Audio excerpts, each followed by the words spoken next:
This is the prone hip extension test. This is probably one of the most important neuromuscular tests to perform, regardless of anything that's going on in the movement screen. It has direct contributions to the active straight leg raise, to the Trendelenburg test, and to the squat screen. The reason why it's so important is because it measures how we perform hip flexion qualitatively. So what that means is it measures the quality of our hip flexion, and it makes sure hip extension, and it makes sure we distribute the load into the right muscle group. So for a lot of clients, a lot of people have lower back pain because they overuse their lower back at the expense of their glutes and their hamstrings. So we want to ensure that we test that when we start so we can prescribe the right exercises for the clients, but then also be aware how we want to cue things when we're training clients to get the best results for them. So these screens are not just for how you write your program, but how you coach your program as well. So a very common example, we do this test with someone and we find that they use their back a lot more than their hip extensors. When they're doing exercises like kettlebell swings and deadlifts and all that kind of stuff, we'll see that they overextend their spine when they're doing the movement. That's because it's their preferred strategy. So we want to pick a better strategy for them to allow their back to work a little bit less and put more work into their glutes and hamstrings. So to perform the test, what we want to do is, first thing we always do is we ask the client if we can touch them, because we want to make sure we have that kind of consent and we don't make anyone feel uncomfortable, because for this test we're going to be palpating the glutes. So Mark, is it okay if I palpate your glutes for the test? Yes. Cool. Just make sure you get verbal permission. That's pretty much a good thing from there.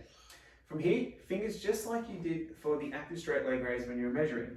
You're going to put one finger in the hamstring, kind of right in the muscle belly, one on the glute, one on the ipsilateral, so same side erector spinae, and one on the contralateral, the other side. And from here, you instruct the client to slowly lift their right leg off the ground. So Mark, slowly lift your right leg off the table.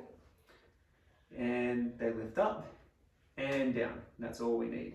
All right, Mark, do the other side for me. He lifts up.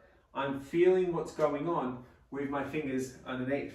As you become more skilled at this as well, you'll be able to actually see what's going on. Now, there's a preferred firing order, and then there's the client's general firing order. So the preferred firing order is hamstring, glute, contralateral, ipsilateral. Hamstring, glute, contra, ipsi. And that's going to allow people to get the most amount of force output. In this particular situation with Mark, it can be changed somewhat by some severe DOMs if someone's done a ridiculous leg workout. But he's getting his back muscles firing at the same side, then his hamstrings, then his glutes. Now, the good thing about this is he's getting a very strong glute contraction, so I know he knows how to use them.